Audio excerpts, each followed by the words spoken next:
અગાઉ થરાદની જિગ્નેશ મેવાણીની પોલીસને ચીમકી આપવાનો મામલો. થરાદ પોલીસે સુનિયોજિત કાવતરું ગણાવતી પ્રેસ નોટ જાહેર કરી છે. દારૂની હેરાફેરી કરવાના કેસમાં પોલીસકર્મીની ખુલી હતી સંડોવણી.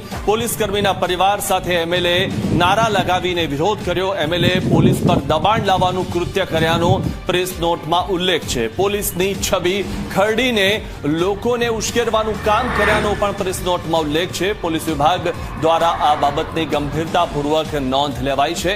આ પ્રકારનું કૃત્ય બિલકુલ સાખી લેવામાં નહીં આવે તેવો પણ પ્રેસ નોટમાં ઉલ્લેખ કરવામાં આવ્યો છે.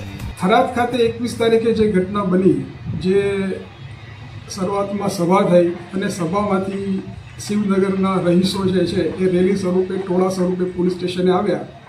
આ તમામ સ્થળોએ તમામ જગ્યાએ આ જે આરોપી પોલીસ કર્મચારી પોલીસે જેની અટક કરી છે તેના સ્વજનો, સ્નેહીજનો અને સગા સંબંધીઓ એની દરેક જગ્યાએ ઉપસ્થિતિ છે. એટલે આમ જે છે પોલીસે જે તટસ્થતાથી કામગીરી કરી છે એને કોઈને કોઈ જગ્યાએ પોલીસ પર ગેરકાયદેસર રીતે દબાણ ઊભું કરવા માટે આ સમગ્ર આયોજન કર્યું હોય એવું પ્રાથમિક દ્રષ્ટિએ જણાઈ આવે છે.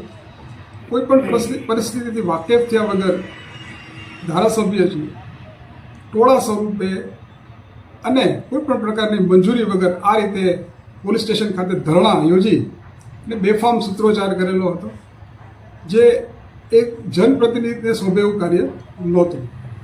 જનપ્રતિનિધિ દ્વારા જે ગેરબંધારણીય ભાષાનો ઉપયોગ પોલીસ વિભાગ માટે કર્યો છે એ ખરેખર દુઃખદ બાબત છે. અત્યંત દુઃખ થાય છે એક આટલા મોટા અને જનપ્રતિનિધિ તરીકે કોઈ એક નાનકડા કોઈ એક માણસની બીજી કોઈ ભૂલના કારણે આખા પોલીસ વિભાગને જે છે